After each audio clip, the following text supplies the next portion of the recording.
The Wild Robot, Chapters 2, 3, 4, and 5. Chapter 2, The Otters. The island's northern shore had become something of a robot gravesite. Scattered across the rocks were the broken bodies of 4 dead robots. They sparkled in the early morning light, and their sparkles caught the attention of some very curious creatures. A gang of sea otters was romping through the shallows when one of them noticed the sparkling objects. The otters all froze. They raised their noses to the wind, but they smelled only the sea. So they cautiously crept over the rocks to take a closer look. The gang slowly approached a robot torso. The biggest otter stuck out his paw, swatted the heavy thing, and quickly jumped back. But nothing happened. So they wriggled over to a robot hand. Another brave otter stuck out her paw and flipped the hand over. It made a lovely clinking sound on the rocks, and the otters squeaked with delight. They spread out and played with the robot arms and legs and feet. More hands were flipped.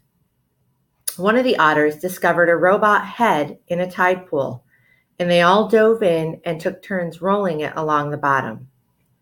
And then they spotted something else.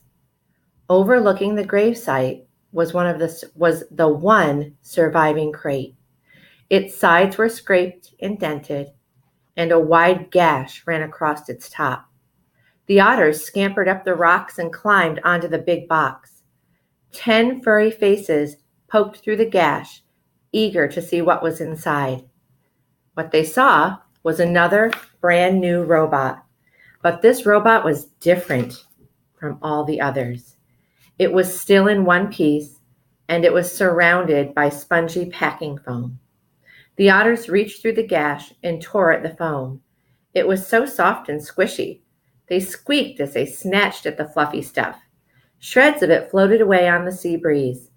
And in all the excitement, one of their paws accidentally slapped an important little button on the back of the robot's head. Click. It took a while for the otters to realize that something was happening inside the crate. But a moment later, they heard it. A low whirring sound. Everyone stopped and stared. And then the robot opened her eyes.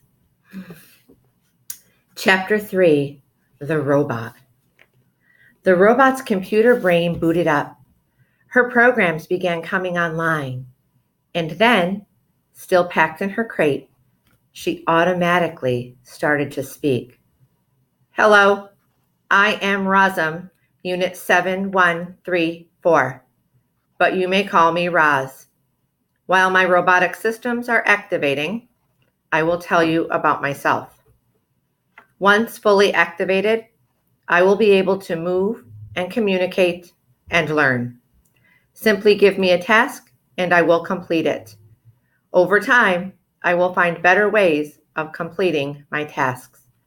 I will become a better robot. When I am not needed, I will stay out of the way and keep myself in good working order. Thank you for your time. I am now fully activated. Chapter 4, The Robot Hatches. There she is. As you might know, robots don't really feel emotions, not the way animals do. And yet, as she sat in her crumpled crate, Roz felt something like curiosity. She was curious about the warm ball of light shining down from above.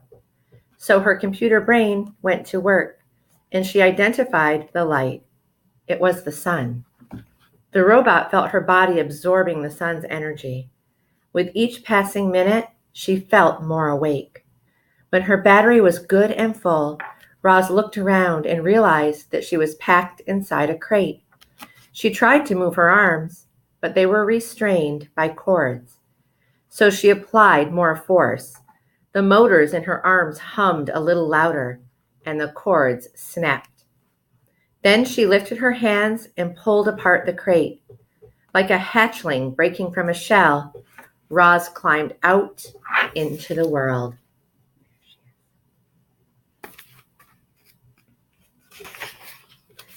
Chapter 5, The Robot Gravesite. Those otters were now hiding behind a rock.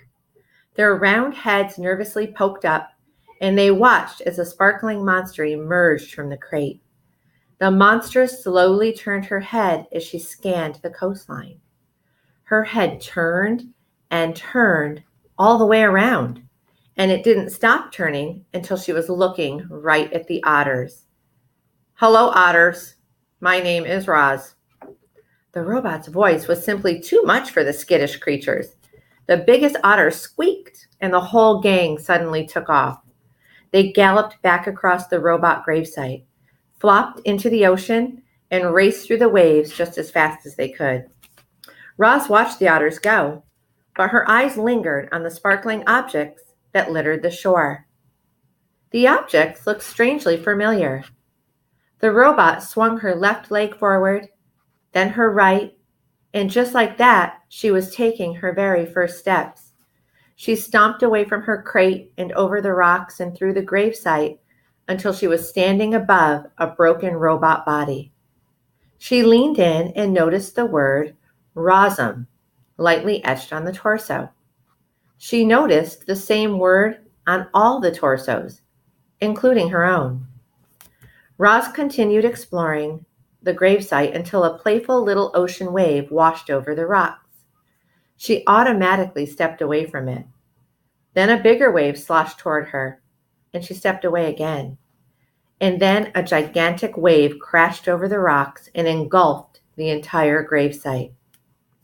Heavy water pounded against her body and knocked her to the ground, and her damaged sensors flared for the first time. A moment later, the wave was gone, and Roz lay there, dripping and dented, surrounded by dead robots. Roz could feel her survival instincts, the part of her computer brain that made her want to avoid danger and take care of herself so she could continue functioning properly. Her instincts were urging her to move away from the ocean. She carefully got to her feet and saw that high above the shore, the land was bursting with trees and grasses and flowers. It looked lush and safe up there. It looked like a much better place for our robot. She had just one problem. To get up there, she would have to climb the sea cliffs.